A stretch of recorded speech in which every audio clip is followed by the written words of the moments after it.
The grand hall shimmered under golden chandeliers, every crystal reflecting the arrogance and wealth of people who measured their lives in brands, jewels, and social superiority.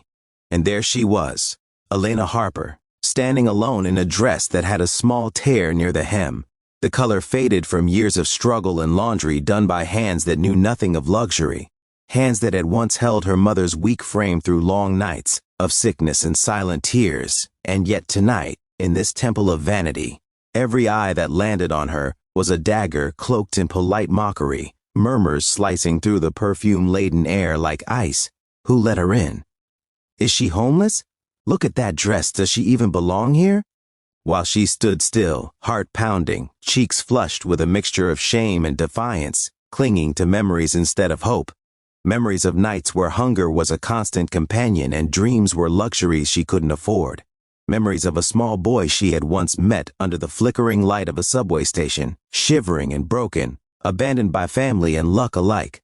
A boy whose name she never asked but whose eyes spoke a language only her heart could understand. And without knowing it, she had healed him with words she never thought would matter, with a small act of kindness in a world that had long forgotten gentleness. And tonight, as the whispers grew sharper and cruel laughter erupted around spilled champagne and exaggerated gestures, the cruelest of them all, Victoria Hale, the bride's cousin, stepped forward, her heels clicking like nails on a coffin, eyes glittering with malice, and she tipped Elena's glass, watching it splash on the floor, her voice dripping with poison. "Careful, darling, don't ruin my expensive floor," eliciting cruel laughter that seemed to echo for eternity. And yet Elena did not cry. She had survived worse storms. She had learned that dignity, even when invisible to the world, could be louder than their laughter. And as she shrank in the shadows, heart tight with fear and old pain, she caught a glimpse of a figure at the door, a presence so commanding that even the chandeliers seemed to dim in its aura, footsteps measured and unwavering, and the air itself seemed to hum with tension. And then he appeared, Alexander Knight, billionaire, legend, the man whose life she had unknowingly shaped, the boy she had saved, the man who had vanished years ago without a word, leaving a scar of longing and unanswered questions in her heart. And now he was here, not just rich or powerful, but alive with a fury tempered by love, eyes scanning the crowd until they fell upon her, and time seemed to halt as his gaze pierced through the mockery, through the whispers, through the silken diamonds, straight into her trembling soul, and he walked past the entire room, past smug bridesmaids and startled aristocrats, and reached for her hands, warmth and strength radiating from his touch, as he asked simply, "Why are you standing alone?" And before she could respond, before fear could silence her voice, he turned to the mocking crowd, his voice calm yet carrying the weight of a storm. "Because you forgot who she is. She is my wife." Gasps tore through the hall. Victoria's lips parted, her rehearsed smiles crumbling, her whispers drowned in shock. The room that had mocked her now trembled in disbelief, and Alexander's hands tightened around hers, a silent shield against every cruel word ever spoken, and he continued, voice slicing through arrogance, "She saved me when no one else would. She loved when love was impossible. She believed when the world turned away. And today, she stands here, not seeking revenge, but demanding the truth be seen." Victoria stammered, trying to twist reality, accusing Elena of manipulation, deceit, audacity. But Alexander smiled faintly, a smile that was more dangerous than any rage, and revealed messages, photographs, secret acts of kindness Elena had done that had saved lives.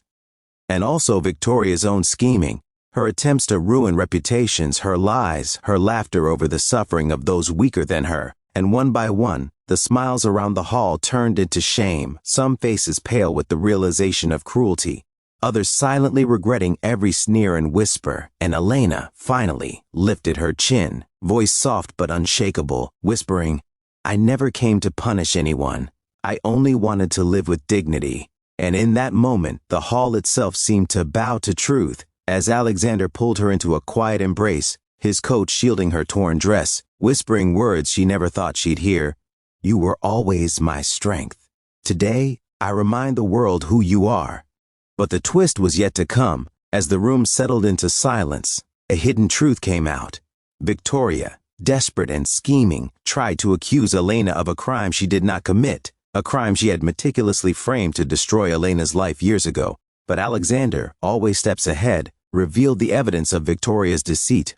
Her attempts to betray even him, and security escorted her out, her scream echoing as a testament to her downfall, and the crowd, once so full of ridicule, now whispered in awe, some crying silently, others nodding in respect, as Elena, the girl in the torn dress, now stood unbroken, victorious not because of wealth or power, but because of patience, kindness, and unshakable heart. And Alexander kissed her forehead, whispering, "You are more than anyone ever deserved to see. You are the soul that teaches the world what strength really is." And as the chandeliers sparkled above, even their brilliance seemed dim compared to the quiet glow of her resilience, proving, finally, that humiliation is temporary, love is eternal, and sometimes the most powerful revenge is simply living, thriving, and being recognized by the one who truly matters. A twist so deep it left hearts trembling and eyes wet, a story that would linger in the minds of all who heard it.